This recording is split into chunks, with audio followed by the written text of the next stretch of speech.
There are two main problems with your child playing with the baby. The first is that the older one is too rough. And the second is that after a while, mums just can't get them to play together at all. My name is Eliza Southwell. This is how I trained my children to play together well. In this video, first, why worry about encouraging play so early between the children?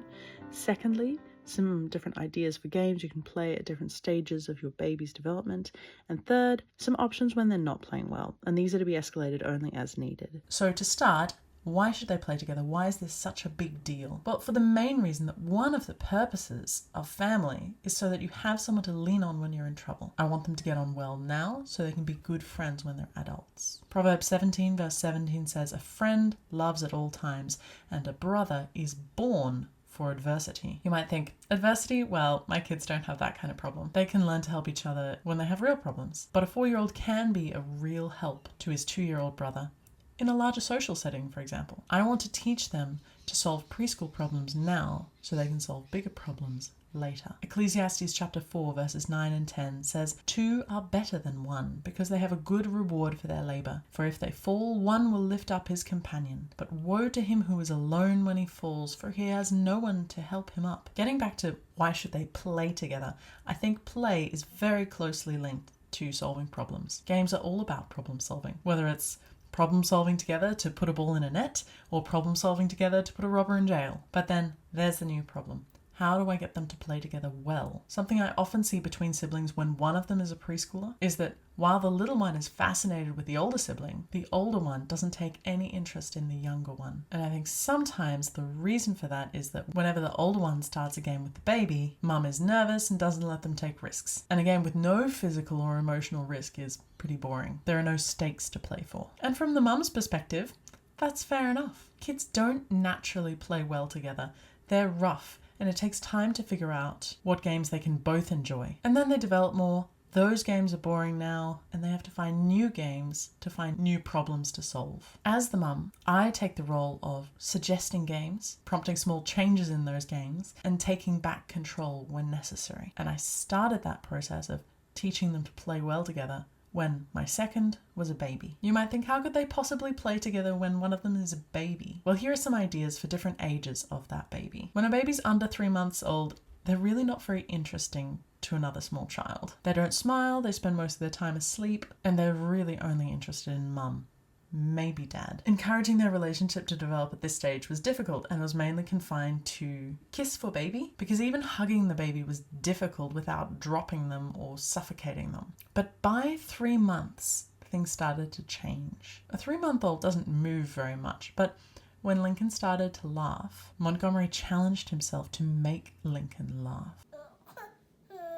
There was another game he played at this stage because Montgomery saw me feeding Lincoln side-lying, and I would roll him over the top of me to feed on the other side. And as a 2-year-old, Montgomery copied that. When I would lay Lincoln down on the floor in the lounge room, Montgomery would lay down next to him and grab him. I had to teach him to grab by the armpits instead of the neck or the head. And Montgomery would hold him tightly and roll over with him. Baby Lincoln landed heavily at first, but he really enjoyed playing any game with Montgomery. Or rather, Lincoln enjoyed it for a while because he couldn't tolerate it long. I would intervene when Lincoln was done with the game, and I told Montgomery, Lincoln's done for now. He's not enjoying it anymore. But Lincoln's tolerance increased, and Montgomery grew stronger and better able to give Lincoln a soft landing. And as that happened, I intervened less and less, until I grew confident that I didn't need to watch them the whole time to make sure that Lincoln wasn't strangled. I would put them in the lounge room, then go around the corner and stand listening in the kitchen for a couple of minutes at a time. When the baby was 6 months old, their relationship took a new turn because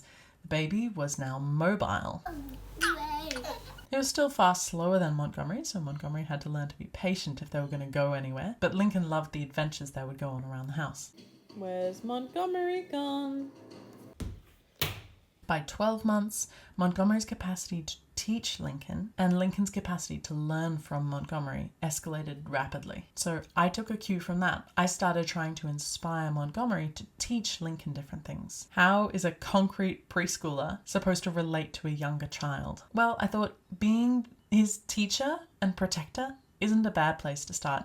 It's certainly better than, oh well, that baby is the one who gets the milk now. Montgomery, you want to show Dad how you locked the door so that Lincoln couldn't get in. The other thing is, I do want my eldest to be competent in babysitting small children, whether they're his own siblings or someone else's, or his own children one day. So I started small. I would say things like, Montgomery, I'm going to leave for 10 seconds. Can you look after Lincoln while I'm gone? I could hear everything that was going on, but Montgomery was also increasing his confidence and learning how to look after a small child, even 10 seconds at a time. So in a sense, I recruited my older child to teach my younger child with me. When the older child masters a skill and says, I pee and poop in the toilet, but Lincoln's smelly, just redirecting to, one day you can teach Lincoln to pee in the toilet. The younger child loves the attention, and the older child learns skills and ways to interact with someone else. By 18 months, things shift again. My now toddler learnt how to scream and yell and complain at his older brother. So those are positive things to direct them towards. What about my options when they're not playing well? I have 3 options here, and I escalate them only as needed. Option number 1, when they're not playing well, leave them to figure it out. If Montgomery's playing a game that Lincoln's not really into, I leave them to problem solve together. Maybe Lincoln will change his mind. Maybe Montgomery will find a new role for Lincoln or find a new game. But by not interfering, I'm teaching Montgomery that he can solve relational problems with his brother. And I'm teaching Lincoln that he doesn't have to be afraid of Montgomery and appeal to an authority whenever they have the slightest conflict. The second option I have that I escalate to only when needed is to intervene to teach. I do this all the time when one child is under 2 years old, because once they're about 2 years old, or once they're able to communicate under pressure, they're able to stand up for themselves much better. And option 1, leave it to figure out, works more often. When I say intervene to teach, that might mean speak up. So I'll say, don't pick him up by his neck, pick him up by his armpits. They have a game they like to play with the couch cushions, and we call it boof. And the rules of boof are, if you want to boof him with a cushion, he needs to have a cushion in his hand, and he needs to be able to boof you back. So when Montgomery was 2.5, and he really wanted to play boof with Lincoln, well, Lincoln was only 6 months old. So I said, oh, no, you wait for him to boof you first. Oh, he's not strong enough to boof you. You're right. Oh well, he will get stronger. Or intervening might mean something physical that I'm doing, like holding Montgomery's hand and using it to pat Lincoln gently, showing him what it should feel like to be gentle. If those 2 options, leaving them to figure it out and intervening to teach them how to do it, if those 2 options don't work or aren't an option in that situation, only then do I escalate to removing someone. This is like when the problem is ongoing bad behavior, like a fight over sharing, or ongoing physical danger, like someone's going to fall off the bed, I'll remove someone. At about 12 months old, Lincoln thought it was hilarious when Montgomery would lay over his belly. It was hilarious until, however, Lincoln realized he couldn't breathe. Definitely a situation that required me to physically intervene to remove someone. Because it was tricky for Montgomery to figure out, because Lincoln was giving mixed messages. He was really enjoying it, and then he suddenly wasn't. And Montgomery wasn't changing anything. He couldn't figure out what was going on. So in that situation, I escalated to actually